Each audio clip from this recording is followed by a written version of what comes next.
I haven't tasted this with a single person who wasn't blown away, who didn't say, wow, those are blenders, distillers, people who know the industry, people who have drunk all the best whiskies. And I think they have the same attitude to me, which is, probably should have drunk more cognac. But actually, there's something different about ours. We don't add things like boisé, those kind of thickening things that add the viscosity. So the comparison is maybe not that even. I think people would compare Martingale more to like a Japanese whiskey. A very kind of ethereal, fresh, floral. The kind of versatility of it is not what people know cognac for.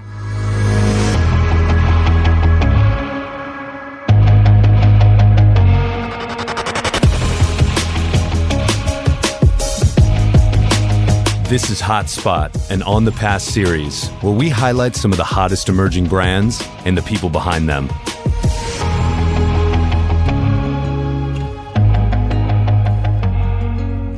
Are you familiar with the three tiers in cognac?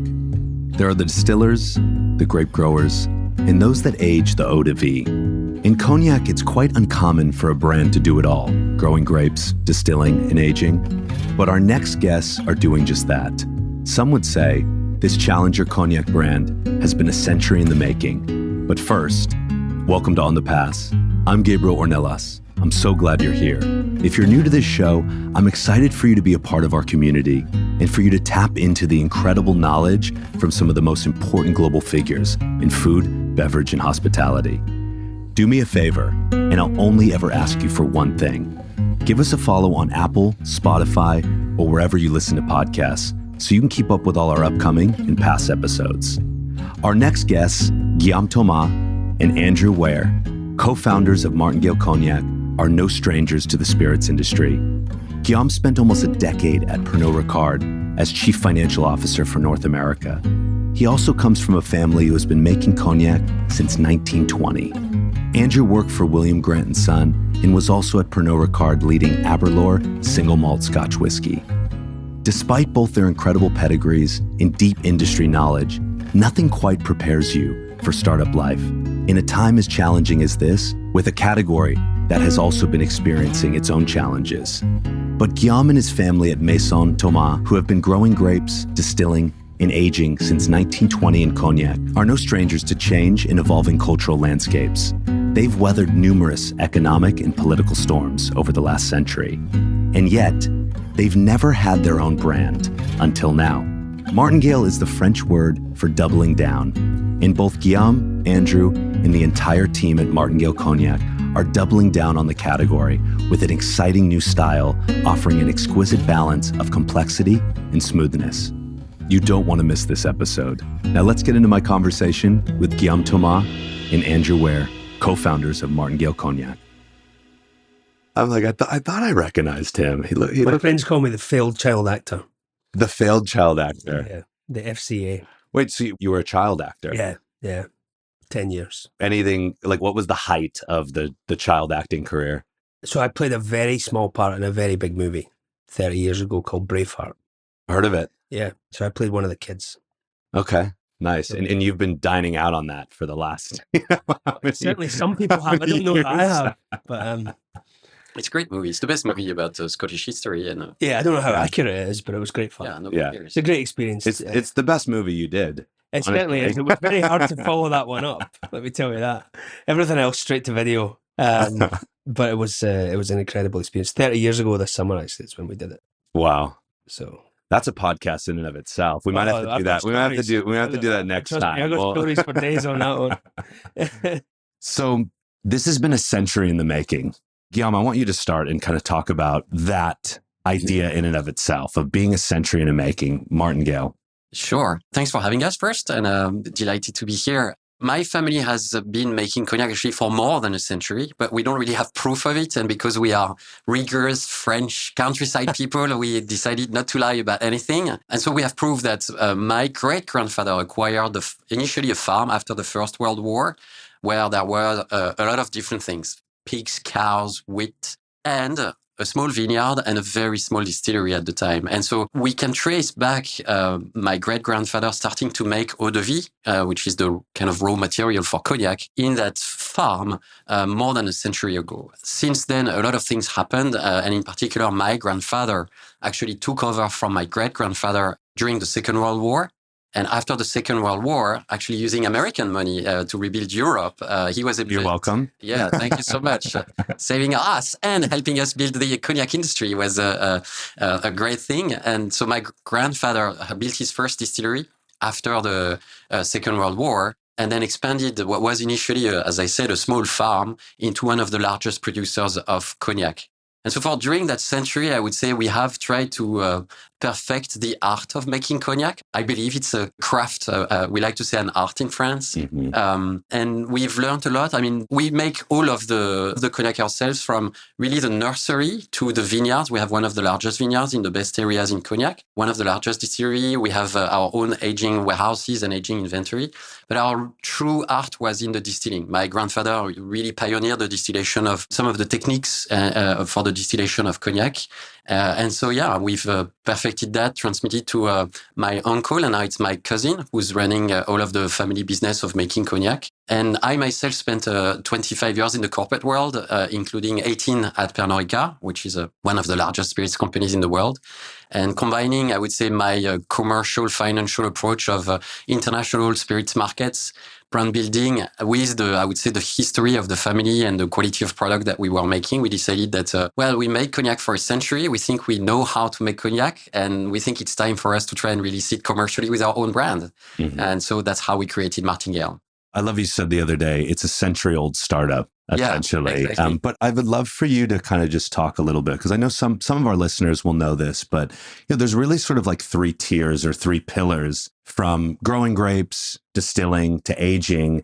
And what's unique about what your family is doing is you're really a part of all 3 of those, those tiers. And now, I guess, a 4th tier, which is a brand owner as well. But give some insight into sort of those 3 tiers, because I think a lot of people aren't aware or maybe have heard that oftentimes these big brands don't own all the production, or don't own all the vineyards, and are really buying from incredible families like yourself. Exactly. So in general, indeed, the large brands that everybody knows, which I respect a lot and have done a fantastic work at making cognac well-known and popular and aspirational in particularly in America, in China, they've done a fantastic job. And by the way, that's part of the inspiration of Martingale, is that I don't think, particularly in the US, that cognac portrayed itself for what it is, which is an incredibly deeply rooted in history, in authenticity, in craft, in art. And cognac is seen in the US as very, it's marketing driven, and it's great. And those brands have done a fantastic job. But behind all of that, there is an incredible amount of knowledge and depth. So to your question, you're right. There's really 3 steps in making cognac. One is making wine, and we do make wine. And as we know, just making wine is an art in itself. So we are making white wine in cognac, and we are using 99%. It's one varietal called Uni Blanc, which makes actually not necessarily the best tasting wine as a wine, but a fantastic wine to be distilled because it has a great balance of acidity and sugar, which is going to make for incredible aromas that we can extract. So winemaking in itself is an art. And in cognac, which is a denominated area in France, so you can only make cognac in cognac. So it's a very specific area. Within that area, you have 6 sub-areas that have quite a different terroir, as we say in France. So a mix of soil and microclimate. I mean, the climate is the same because the area of cognac is small, but you have more or less sun. It can get more or less cold in winter. And so the art of winemaking is using and caring for the vineyard, and then using that mix of the 6 different terroirs. Actually, we at Martingale only use the top 4. So first of all, the art of winemaking. Second of all, the art of distillation. And in cognac, again, cognac is probably one of the most rigorously regulated category in the world. And it's extremely specific the way you need to make cognac. And you still can make a lot of differences by doing it right or not necessarily right. But basically in cognac, you have to distill twice. So cognac, you take the wine and you distill it twice, only in copper pot stills. So we don't use column distillation. So it's only batch distillation, which in itself is, now there is automation today, but it's still fairly hand-driven, right? We need people to monitor. And I would say distillation, the art of distillation is knowing your wine and then extracting aromas. That's the process of distilling for any spirit. Any spirit is distilled raw materials. Selecting those aromas only keeping the best, and then directing towards you can make eau-de-vie that are a lot more fragrant, more floral, lighter, heavier. There's a lot of techniques that you can do by using different levels of heat and cutting at different levels of the process. So distillation itself, 2 times copper stills distillation. And then the final step is the art of aging, which first of all requires patience. That's the main skill to age. A lot of brown spirits obviously are aged. And again, in cognac, highly regulated. We can only use French oak.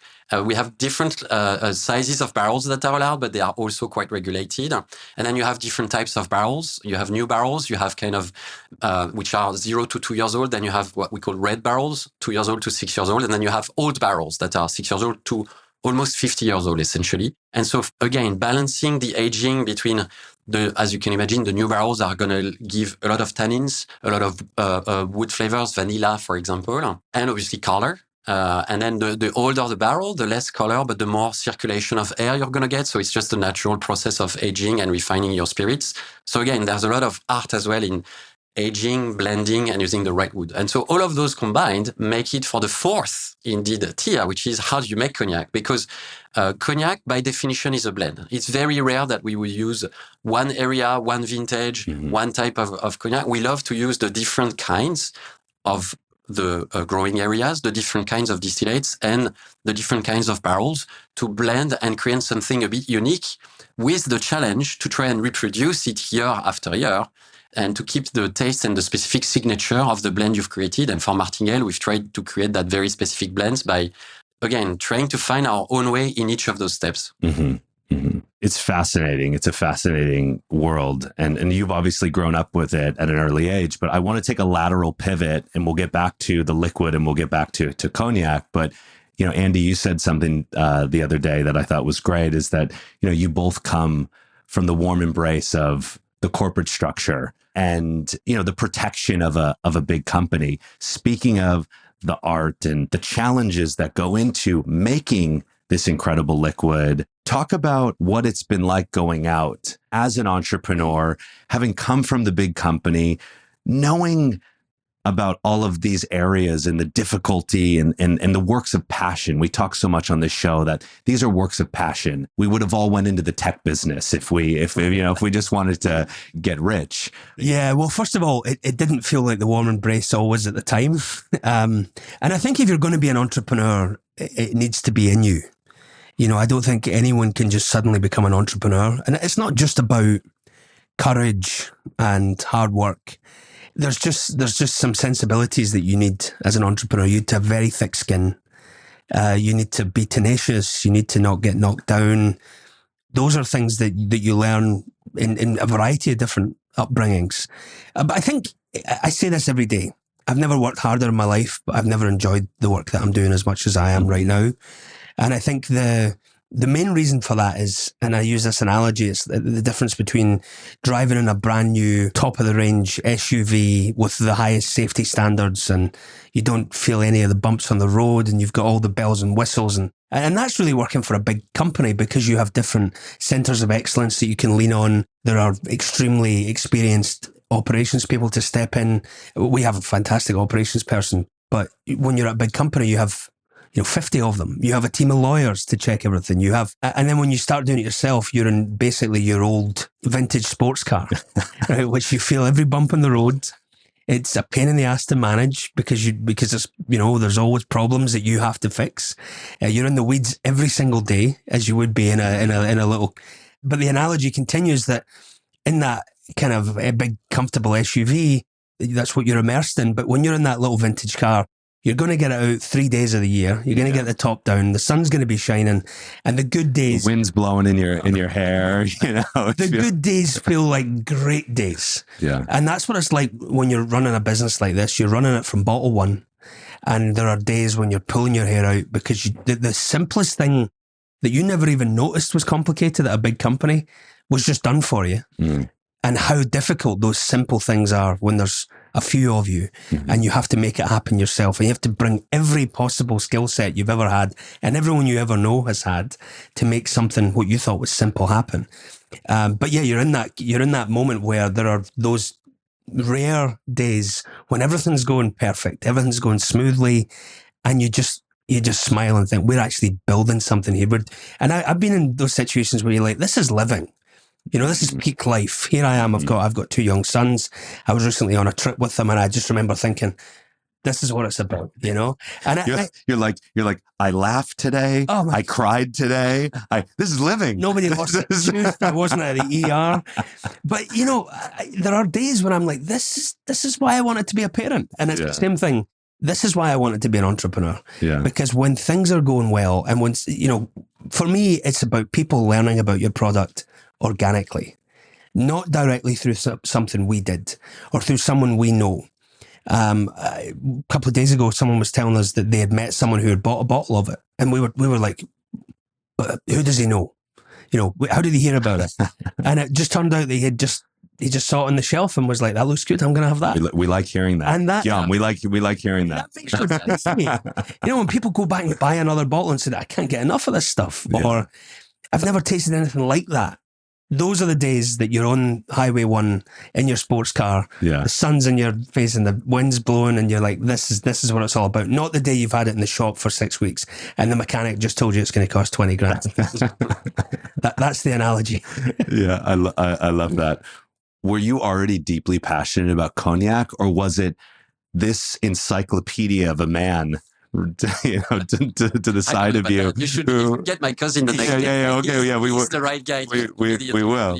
But I mean, listen, you've grown up in it, at an early age, and I think I heard you say at that time when you grew up, the drinking age was 16 in France. So you've had a few years, to develop your palate, but also like learn the business. But were you already passionate about it, Andy, or was it like Guillaume maybe brought you in a little bit more? Or? I think this is one of the most interesting things about how this all came together. I would say that before this started, I'd probably drunk cognac less than 10 times. And thank you for being honest. Yeah, I mean, I had worked in whiskey for 15, 16 years. And I'd worked for some of the big Scotch distillers and built brands, and I had pretty kind of extensive experience in Scotch. And I think I was like a lot of people who were whiskey drinkers who didn't think cognac was for them. And it's not that I didn't understand what it was, it's just that I didn't consider it because it had never been sold to me. And I knew about it, and I'd worked for companies that had cognac, and it was always around. But when I had the choice, I went for something else. And Guillaume first approached me, and I had been in companies, great companies with very sophisticated marketing teams. But even sometimes you're in a room and you're trying to create a story. And I'm a storyteller, like most people, right? There's something about, I think, where I'm from in Scotland, people are born storytellers. It's part of our culture. And so I love to tell people stories about the culture of Scotland and how. And so when I first started talking to Guillaume about this, he was telling me about his family and about his grandfather, and how his grandfather had actually helped protect and sustain the appellation in the period post-Second World War. And Guillaume and I both love history, and so Guillaume was talking about the Marshall Plan and just this incredible experience. And then he just casually drops into the conversation that they have one of the bigger vineyards, 650 acres, and which is just a little smaller than Central Park. But I'd worked with Guillaume for years, and I never knew any of this. He's a very humble guy, as people from that part of the world are. And he told me more about his grandfather and how his grandfather had said to him, listen, this is the one thing I didn't get to do, was create my own brand. I've been making this great eau-de-vie for all these years. And to me, this is like a Godfather moment. And you just imagine, the older statesmen say, I never got to do this. You got to do this. Like I've dramatized it. I've dramatized it in my head. There's the actor. And I was like, there's the actor coming out. Yeah. And I'm sure he was from France and not Staten Island, but I was gonna say, the accent's a little off, but it's okay. And so suddenly I started in my head to think about Raymond, and Guillaume's told me about it, and I've seen pictures, and so I started to kind of, in my head, paint a picture of who Raymond was. And then he mentioned, Jim, we have this, I grew up in a chateau, he says very apologetically, and it's a stunning chateau just outside Cognac, and that's my childhood bedroom. And I'm like, as a marketing person, I'm like, I couldn't make this stuff up. Yeah. I was sold immediately. And then I flew to France, and we sat and we tasted what were, I think, the last 3 or 4 possible routes that we could take with a liquid. And I just was like, this is everything that I loved about whiskey. The stories, the people, the origin, And then I thought, and I'm going to have the opportunity to build this with Guillaume and Amory from the very first moment. It was a gift and an absolute dream come true. And I kind of feel bad that I hadn't thought about cognac. And then you think about it, you go, if you've got a bowl of grapes and a bowl of grain, it's not that difficult to figure out which one has more flavour. And so whiskey drinkers should be and should have always considered grape-based spirits within their set. But there's obviously the preconceptions, the snobbery, the geekery. But the first time I tried it, I was like, this is as good as any whiskey I've ever drunk. I know the ingredients, the bona fides of the ingredients are through the roof. And then when you think about it, everything has to come from there. That's not the case in whiskey. You know, everything is from this tiny little area, smaller than Central Park, that goes into this bottle. And then you're like, you know, as a storyteller, this is just an extraordinary. So I was sold immediately. I already loved Guillaume. He had been one of the most, I think, respected and liked executives at the company I'd worked at. And I didn't really know he knew me that well. So I was kind of like the girl at the dance that gets asked to dance by the prom. Don't go too far. You have a wife and everything. Yeah. Anything right now. I'm trying to paint a picture here, you know. Yeah. The prom king. He's a storyteller. Let him go. Prom, you know. And so Guillaume and I started talking about the project, and at the time I was working on quite a fun project with Lewis Hamilton. Actually, I was doing the Almavi, the non-alcoholic tequila, which was great fun, and that was a great journey to be on. But this was probably the only thing that would have taken me away from that, because it just was like really truly once in a lifetime opportunity to not have to come and create something, but just to be the steward. You know, the person who kind of assembles all the materials and all the assets and puts a great team together and takes a product that deserves to be on every shelf, deserves to be in everyone's liquor cabinet, because it's a unicorn in some ways, you know. We've managed to get a Scottish guy praise. Yeah, I was going to say, wow, I'm glad we got this on the record. I think they just put a poster up of me at Glasgow Airport saying, do not admit under any circumstances. Exactly. Well, I was going to say, have you converted your family? Have you converted, some of your friends back home? I haven't tasted this with a single person who wasn't blown away, who didn't say, wow, those are blenders, distillers. People who know the industry, people who have drunk all the best whiskies. And I think they have the same attitude to me, which is probably should have drunk more cognac. But actually, there's something different about ours. We don't add things like boisé, those kind of thickening things that add the viscosity. So the comparison is maybe not that even. I think people would compare Martingale more to like a Japanese whiskey. A very kind of ethereal, fresh, floral. The kind of versatility of it is not what people know cognac for. They think of cognac for sitting on a big leather tufted sofa with a cigar, having it after dinner at a restaurant, or being in a nightclub. There's a quote in a Forbes article, Guillaume, that you said, talking a little bit of what Andy's talking about right now, which is cognac has been pigeonholed in a way, and partly because of its success. And so I wanted you to sort of extrapolate on that a little bit. Sure. So I spent 20 years as a senior executive in one of the largest spirits companies in the world. And I think you talked about passion, and I just want to come back, if that's okay, for 1 second. Please, I love this. This is what a real conversation is. We bounce around, and I was dying to comment on that, because I think our industry is amazing. I mean, you get to meet people like you or Autumn or anyone in the team, and retailers and wholesalers. I mean, you don't always love everybody, but most of the time you find people that you can have a great moment with, a great conversation. It's a great industry, and I've always loved that industry, whether in the corporate world or in the entrepreneurial world. And the word that comes from starting our own brand as a family is intensity. Intensity is hugely different. I was very fortunate to have a very good career in one of the largest companies, and I loved it. They were great with me. Even when I left, they were extremely gracious, and so I loved being a corporate executive, right, with the huge teams, the PA, the flying business class everywhere, and especially the business class. No, I'm scratching everything. But look, that's part of the journey, right? But the intensity of emotions, positive and sometimes not as positive, is huge in building this. And then obviously for me, fulfilling the legacy of my family, of my grandfather, I mean, it brings something even more than, even as I loved my job in Pernod Ricard. I mean, this is obviously not even comparable in terms of intensity.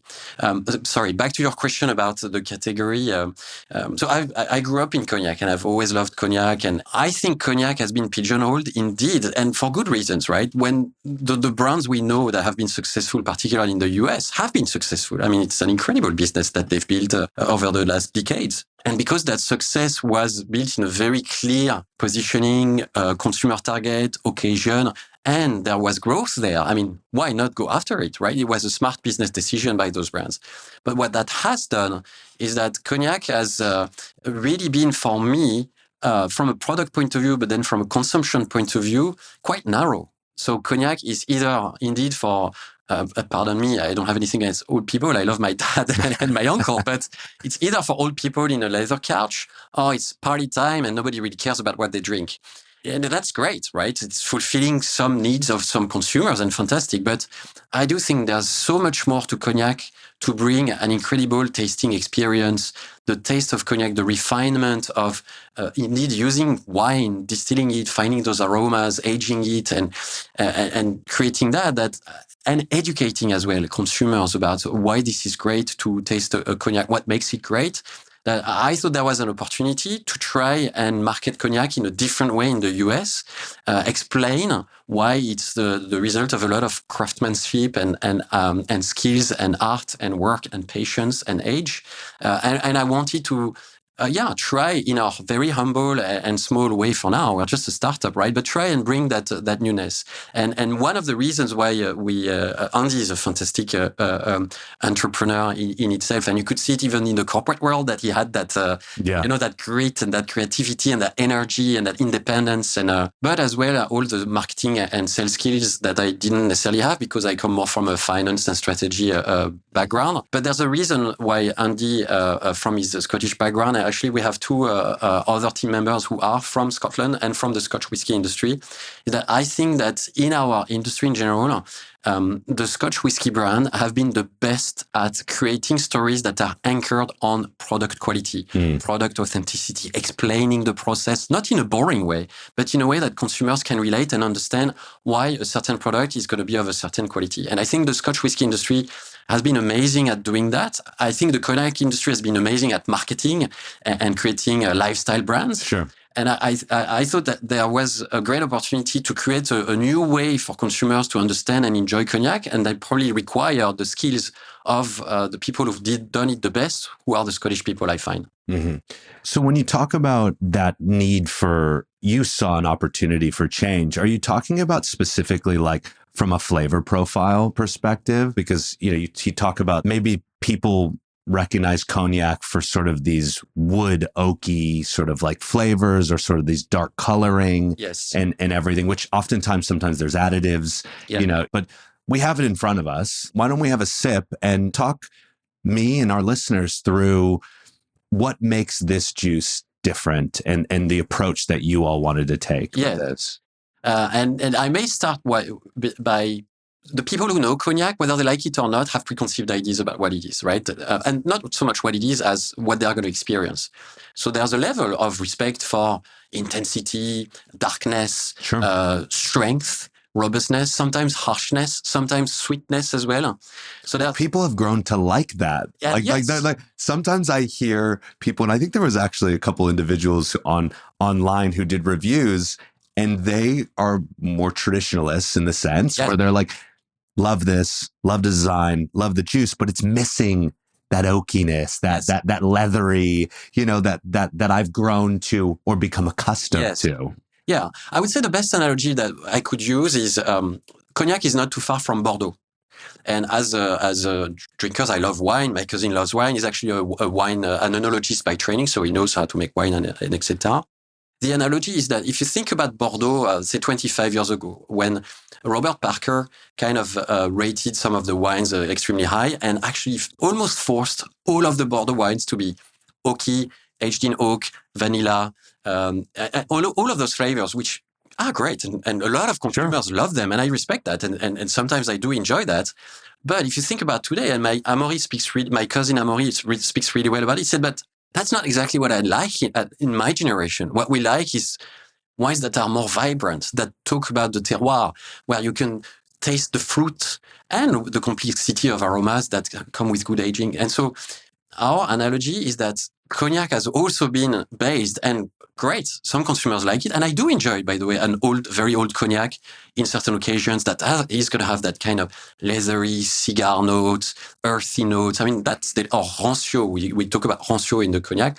I love that for certain occasions, but I don't think cognac should be pigeonholed for just being that, because you can make, and I hope we've achieved that. And it's really more my cousin. It took us 3 years to find the right formula and what we wanted to do.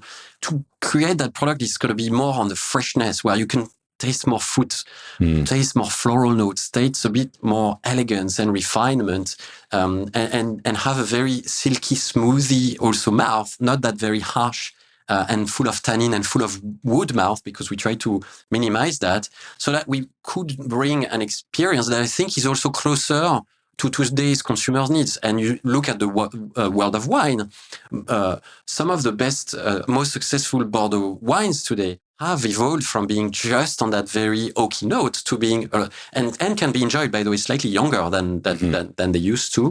And so in cognac, we're trying to do a bit that, reinvent a bit and propose to consumers who have an interest and an appetite for this slightly different experience, going closer to the terroir, getting the fruit, getting and that more refined structure, we think is also on trend, and hopefully is going to seduce some consumers for sure. Yeah. Mm-hmm. It's delicious. It's definitely different than some more, I guess I'll just say traditional cognacs. Delicious on its own. I've never done one of the cocktails that you all, whether it's, what is it, the sidecar, or the Martingale, which is, you're calling it the double down. Yes. The double down. I mean, it sounds delicious. You know, I think that's something that people sometimes are like, well, do I drink it on its own? Can I drink it in a cocktail? I mean, I always say, like, if you enjoy it, do do whatever you want, unless it's like a super aged, then let's respect. Yes. Let's have possession is 9/10 of the law. If you bought the bottle, you do what the hell you want. Yeah, exactly. But if you put Red Bull in it, we might be sending someone. Yeah, exactly. Yeah, we might have an issue with that, and obviously with the story of your family, and like Andy said, I mean, it's just ripe, no pun intended, ripe for just incredible storytelling and bringing people into to the brand. Again, in the trend of bouncing around, you mentioned legacy and you mentioned your grandfather. Andy said something the other day that I thought was really interesting, where it's like, you come from this sort of tried and true, more than a century old, family who's been making this. In a big part of your mission is, honoring that legacy, honoring your family. I think the two of you have the same vision, but a different mission. And that's kind of what you were talking about yesterday. Whereas Andy, you're like, I'm trying to create legacy, which I think is really beautiful and fascinating as well, because same vision, different missions, but can get to the same place, at the same time. But yeah, and I think when it comes to legacy, I feel part of Guillaume's mission to honor. I'm so bought in, and everyone who works on this brand is so bought into honoring Raymond's vision and for making that a reality. And everyone who works for us is an owner of this brand, and that was something that was really important to Guillaume and also to me. We have a number of shareholders, very diverse group of shareholders, everyone from ex-CEOs and executives of big liquor companies to people in the entertainment industry to well-known wine families. We have a really interesting base of investors. And so they obviously have their own idea of what legacy is as well. I mean, if you talk to D Nice, Derek Jones is one of our investors, he talks about legacy all the time. And he sees a great deal of legacy in this product for his family. And for me, without making it sound too romantic, I came to this country almost 20 years ago. I came by myself. I didn't know a single soul in the US. I didn't know anyone. I had maybe $300 in a couple of suitcases, and I had a job, in New York City. That was what brought me over. It wasn't a well-paid job. And so I didn't really have a plan. I just kind of followed my nose. I was motivated by the fear of missed opportunity. So I tried to say yes to everything, so I wouldn't, I wouldn't be saying 10 years later, what if I'd done that? And that's worked out pretty well for me. I've been very lucky. Well, I mean, just keep going with that. Yeah, at this point. So far, so good. So far, so good. But now I have kids. I have two young boys, and as most parents, you want to give your kids a better life than you had. I didn't have a terrible life, but I want to be able to give them more than I was fortunate enough to have. And so for me, this is not a job. I don't think it's a job for anyone that works on this brand. This is about 10, 15, 20, maybe even 50 years from now.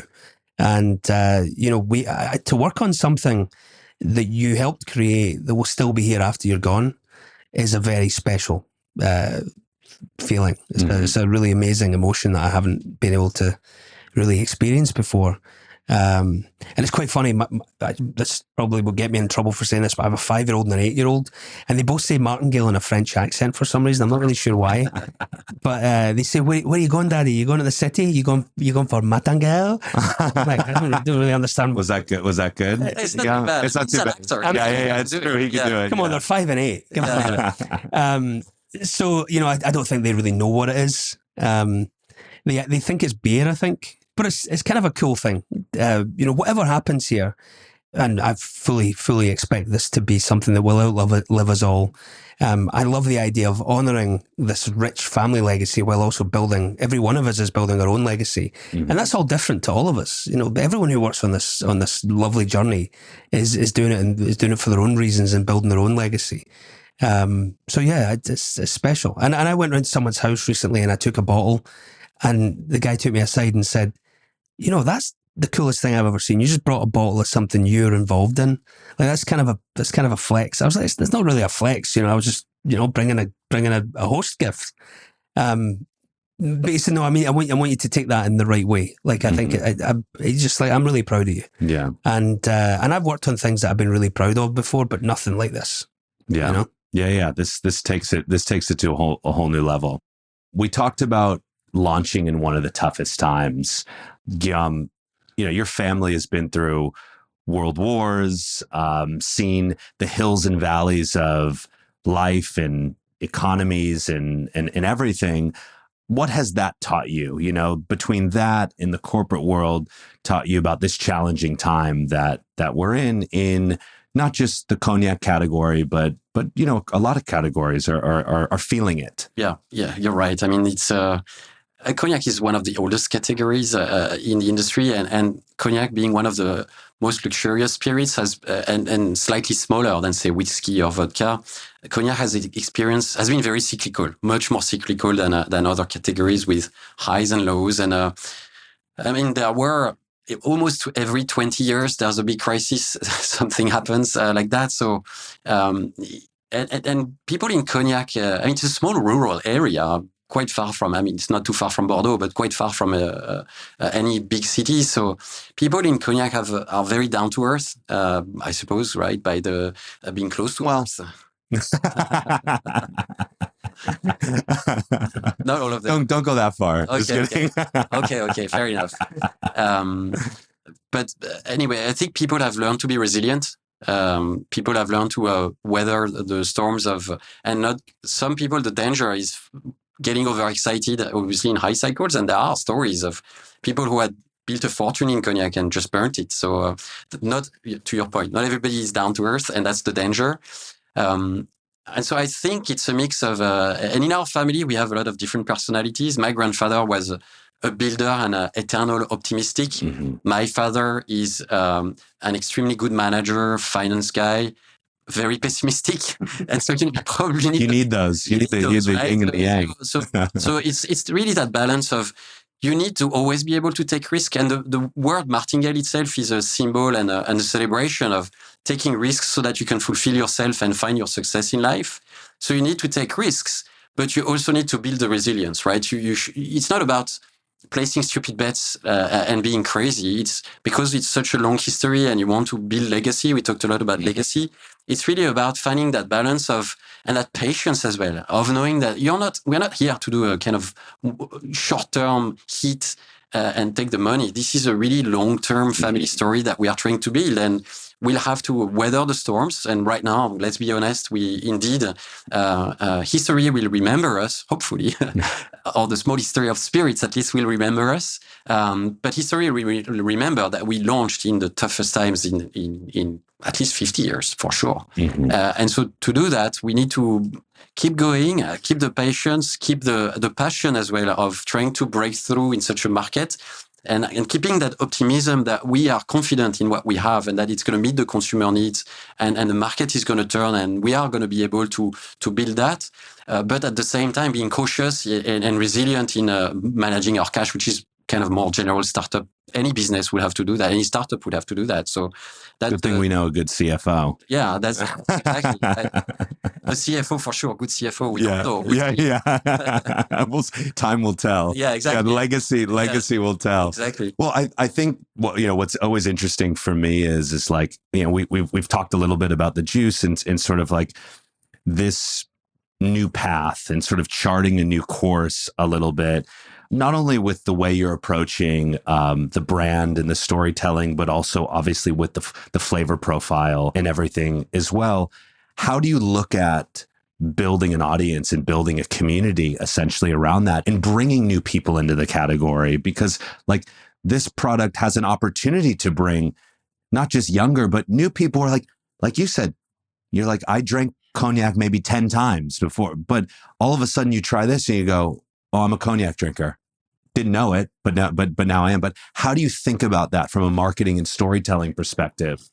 Well, I think everybody wants to be a disruptor. And so I think there's something inherently disruptive about this product.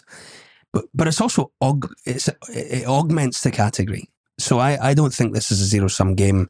I don't think that every time we pick up a new drinker, that another big cognac brand is losing a drinker. I think if anything, and I saw this with Scotch, 15, 16 years ago. I remember being in environments where people were like, don't touch the hard stuff. Or Scotch, everyone thought Scotch was, smelled like a wet dog and tasted like a Band-Aid because the preconception about Scotch was it was all smoky. And it was all the big, peaty, heavily peated. And actually, that's a tiny percentage of all the Scotch on the market. Yeah. And so then you start it's actually not difficult. And the US in particular is such a massive market with so many consumers. Now it's a very competitive market, but if you get 30 seconds with someone, people are very open to learning. And I think actually more than ever, they care about what's in their food. They care about what's in their drinks. They're more capable of talking about spirits in the way that maybe they were about wine. And so for us to take this approach of being more focused on education and telling the story, it's not just about image. It's not about sticking a sparkler out of it and walking through a nightclub and everyone says, I want a bottle of that. It's about being in the right environments. We do a lot of tastings in people's offices and through clubs and like Greek life, for example, everything from big golf clubs to offices, that type of thing. And so we've been really, we've hired a team of people who are capable of telling that story, but also about winning people over, about saying, just give me a chance. I know you say you don't like cognac, just try it. Let me tell you about it. And it's as simple as that. We were with people last night and they were like, I don't really know what cognac is. And I said, well, first of all, whiskey is distilled beer, cognac is distilled wine. And they were like, something as simple as that. Would that take me 6 seconds to say that? And something as simple as that is like, okay. And I was surprised that no one in cognac has ever really talked about the fact that, and I think that's perfectly stated for this product. This is where great wine and great whiskey meet. Because it has the structure of whiskey, it has everything we recognize for those lovely sipping products. It's also really mixable. It's really versatile. But it has the kind of aromas that we associate with wine and the vineyards and the terroir. So to me, it's like the confluence of those two wonderful things that people really get excited about. They love to talk about whiskey. They love to talk about wine. And so I think we're kind of bringing those people into this category. And we're offering them something different. Again, there's a great story behind it. So we're in an amazing number of great restaurants. Blue Hill at Stone Barns, hotels and some of the best hotels. So I think they've really embraced it because there's such a strong story behind it, and because they know that consumers who are in there asking for, you know, some of the rare vintage of a nice Bordeaux or a Chateau Neuf de Pape, they also like to hear the same approach for the spirits. So it's how do we win them over? It's a numbers game. We obviously need to. There's investment required to get enough people out there. Yeah. To get people to get the name heard. And Guillaume talked about the name, and I think that's one of the other things that's so impressive about this. I hadn't heard the word martingale, and I think when Guillaume first talked to me about it, I think I thought it was a bird. And so I had this idea that it was a bird. I think it might be a bird as well, but it's also a horse saddle, and there's a thing for bottom of boats that scare dolphins away or something. I don't know. Anyway, that's not what it's about. The word that's not a part of the story. The word martingale, martingale is an old French word. It's also in the English dictionary, and it effectively means finding your recipe for success. Having a strategy, usually about self-belief and doubling down. And it's also, because of that, it's a gambling strategy. So just from a marketing perspective, there's so much you can do just with that phrase. There's so much you can do just with that. But it means something, because Guillaume's grandfather, his distillery burned down, and his father remembers. I don't want to tell your story. Part of the reason for finding a name for our product was actually, it's very hard. I mean, it's difficult. It's very difficult because you want to find something that's going to be memorable, that can resonate well in different languages, including, of course, English in America. And you want something meaningful, right? It's your name. Right? It's the name you're going to give to your product, your creation. So we love the name Martingale because of the concept of finding your own success in life takes time. I mean, some people make it very young. Yeah. Great for them. Good for them. Exactly. For most people, it's a lifelong journey, right? So finding your Martingale means that you find your recipe for success with resilience, persistence. Ultimately, you're going to find your recipe for success. Part of it is connected. It's used as well in the context of gambling. And the Martingale in roulette consists in doubling down your bets every time. And so we love that concept because it also relates back to what Andy's talking about. So my grandfather, as I said, was a real entrepreneur, a builder. He built his first distillery after the Second World War. And in the 1960s, the distillery burned down, which was not that uncommon. I mean, obviously, distilled spirits are highly inflammable products. And at the time, the security measures were not what they are today. And it was a big trauma. My dad at the time was only probably 10 years old or something like that. And he always remembers my granddad the next morning looking at the ruins of his first distillery, but still saying, you know what? This distillery burned down. I'm going to build a new one, and it's going to be twice as big. And that is one of those stories that stays in the family. And he did that, of course. Yeah. I mean, that echoes the name Martingale. I mean, that's a thing that becomes like a thing of legend, but the truth is just as good as how that story evolves. I mean, that's like that resilience, that perseverance, like that's something that, I mean, I'd be curious how he grew up, and was he just a deeply positive, an optimistic person, or sort of nature versus nurture kind of grew that into that to be like, you know what, well, tomorrow we get at it again. Yeah. Andy talked about his history. I mean, my family is not incredibly wealthy, but obviously we come from at my generation, we come from a fairly privileged background in France. I mean, as Andy said, I grew up in a 17th century castle, which even by French standards is somewhat uncommon. So I think you're the first person in 5 seasons of this podcast that said that. So yes, it's quite unique. Having said that, I think that our family so far has managed to hopefully keep some sense of reality and educate us. I mean, most of my brothers, siblings, cousins had to work hard, study, and make it for themselves as well. And anyway, we don't have that type of wealth anyway, but let's say we are fairly privileged. That was not the case for my grandfather. I mean, my grandfather, again, was born in the early 1920s. In reality, he was not really supposed to be born that way because my great-grandfather wanted only one son. They had one son, but that unfortunately he passed away during the influenza after the First World War. And so my great-grandfather and my great-grandmother, who are quite old at the time, decided to have another kid who was my grandfather. And he grew up between the two world wars. And he had my great-grandfather, I only saw pictures of him, and my grandfather talked to me about him, was maybe a bit of a hippie before his time as well. Like the pictures are, he had super long hair, a huge beard, and I don't think he was super interested in business. And so my grandfather had to take over from a very young age. And he was only 17 years old when the Second World War broke out. So in a way, he was too young to be called to fight in the French army. And unfortunately, the French lost the first part of the Second World War very early on. So it was quite quick. So he never had to serve. And anyway, he had to take care of the farm and etc. But it was rough. It was rough, very rough. And it's funny because he tells the stories of he hated cows and pigs and chicken and wheat and working hard and waking up super early. I mean, he worked extremely hard, but he fought his way to get out of that and to create for his kids a better future. He could not study. And so he had all of his kids and grandkids. He was the proudest when some of us made it to the best kind of business schools or colleges in France. And he was so proud about that because he himself could not study, and he read a ton of books all his life. I think he had a bit of a complex with that.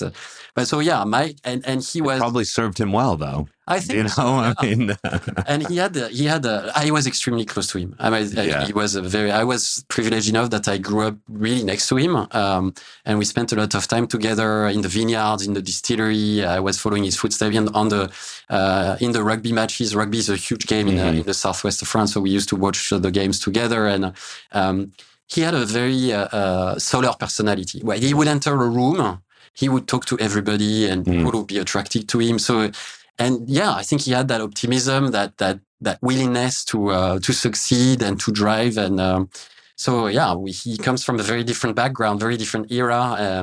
His wife, my grandmother, is still alive. So she turned a century actually. Wow! Last December. What a blessing! Yeah. And we need to do some content with her. Yeah. Raymond's signature is on the bottle.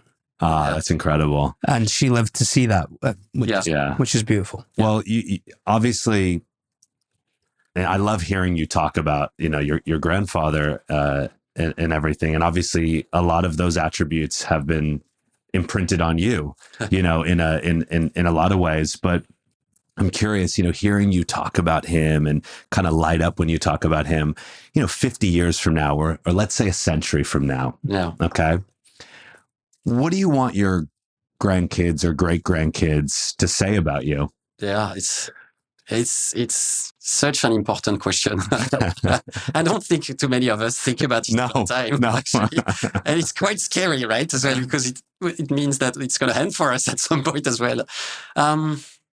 I don't know. The world is changing so fast, and I don't want to go too far on a segue, whether it's philosophical or political or whatever.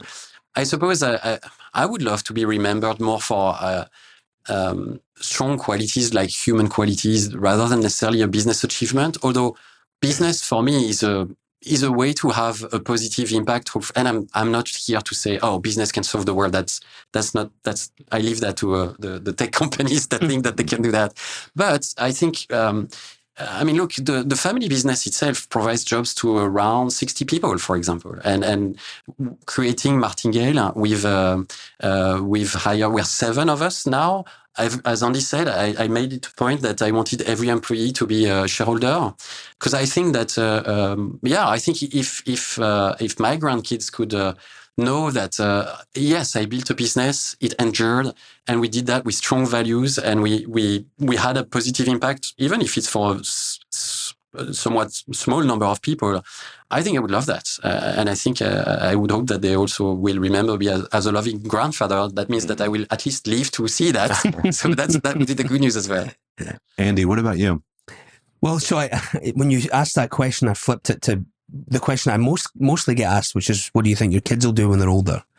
And what do you want your kids to be? And my answer is always the same: not assholes.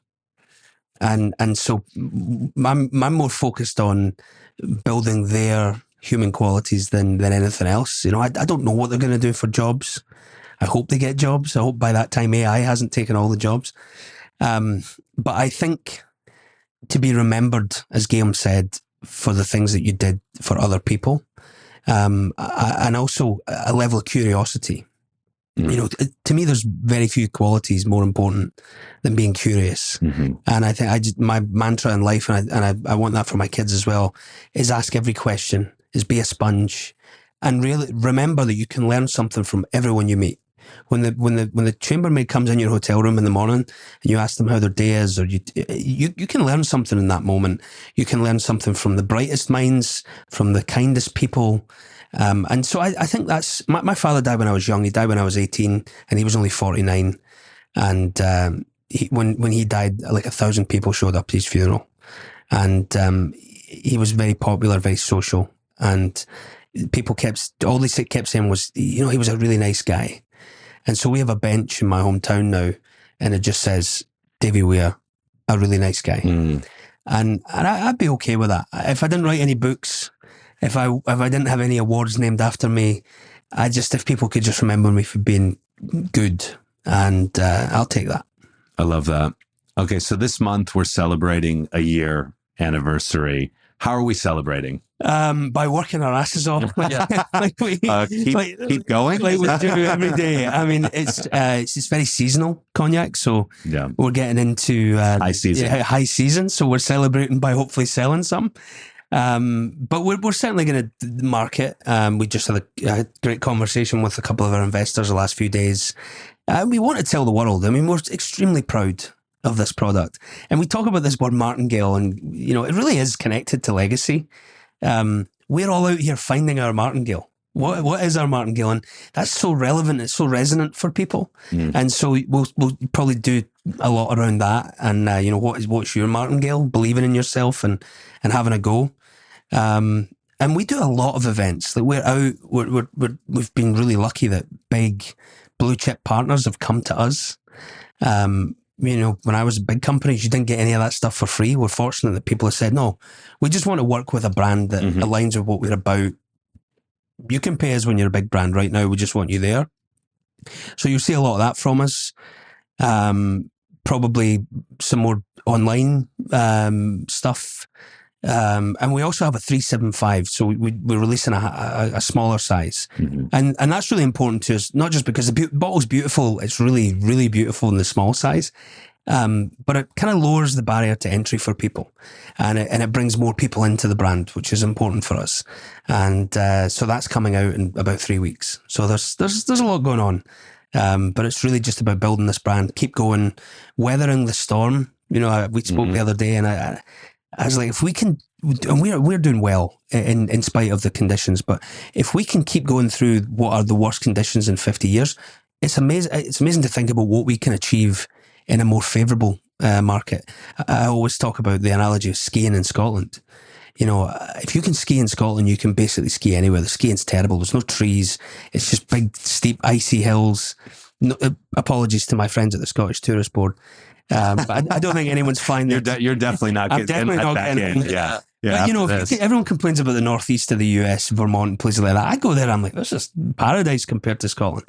So that's the analogy I use. If we can succeed and make breakthroughs and get people to believe in this brand in these conditions, we have limitless potential in a more favourable market, which is exciting. Well, I'm very excited for you guys. I'm excited to have you a part of the On the Pass community. What's a life lesson you can leave us with? Oh, wow. I don't know if I'm yet at the stage of giving lessons. So many people say that. You are. You've experienced a lot. I think I'm going to build on creating a brand like that and living a successful corporate career. It's not just a professional journey. It's obviously the crossroads of a professional, a personal story. And I lived for many years with very strong boundaries in my head, which partly result from French education as well. And I think one should not be limited by boundaries. Boundaries are useful to grow. They are very helpful and actually necessary in most cases, but opening up and being brave enough does not mean being reckless, right? But being brave enough to question the boundaries, question the borders. And I think curiosity, and that's probably one of the things why Andy and I get on so well, is that I've realized that talking to anyone is going to bring you a good idea. Now, you're not going to do everything that anyone can tell you, but certainly talking to anyone, being open and challenging what you think are the boundaries of what you can do, what you should do, for me has been probably the most transformative of I would say, this experience, and more generally the last few years that I've experienced in my personal life as well. Don't limit yourself to fake boundaries that you haven't chosen. Again, I respect the education. It's very important to respect education and grow and etc. But at some point, it's extremely important as well to question whether the boundaries that you have been set for yourself are the ones that are right for you, and whether or not you should not challenge that and try and fulfill yourself in the proper way. Yeah, I mean, everything that's happened to me in my life, I think you just have to trust your instincts. That's one. And then I would say, connected to what we were just talking about legacy and how you want to be remembered. A good friend of mine worked for the BBC for a long time. He worked in war zones, and Martin Patience, a great guy. So I don't know who he would attribute this to, but he told me this in a recent conversation. He said, live your life in preparation for your funeral. And I think about that all the time. Ever since he said it to me, it's living rent-free in my head. And, what are people going to say at your funeral? And you are a nice guy. Well, I hope so. But the real disappointment is you don't get to be there, right? You don't get to, people never say these things until you're dead. And so living a life where, people say, you know what, I remember that time he gave me a shot, or he lifted me up. And I just lost a good friend, Tom, recently. And we've been talking about how Tom was the guy who lifted everyone up. And so that's his legacy, just lifting people up and helping people that need help. And we're all busy, and, we never have time. And Guillaume, I've loved working with Guillaume because he's so open, so transparent. He wants to help. He wants to talk to everyone. And we take every call. We have every conversation. And we don't see people who are out there being entrepreneurs as competitors. We see them as comrades, because we're all doing this together, and we can get good ideas from each other. And I think we're very sharing and very open in our culture. And so I'm really proud of the culture we built in this little team.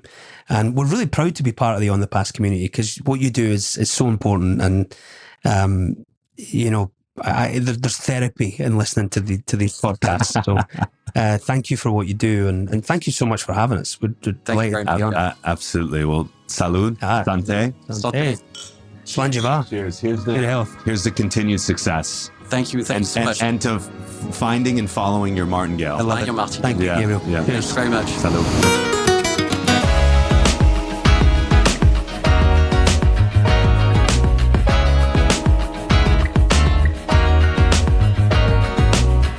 On the Pass is hosted and produced by me, Gabriel Ornelas, and edited and mixed by Dylan Agajanian, with original music by Dylan Agajanian.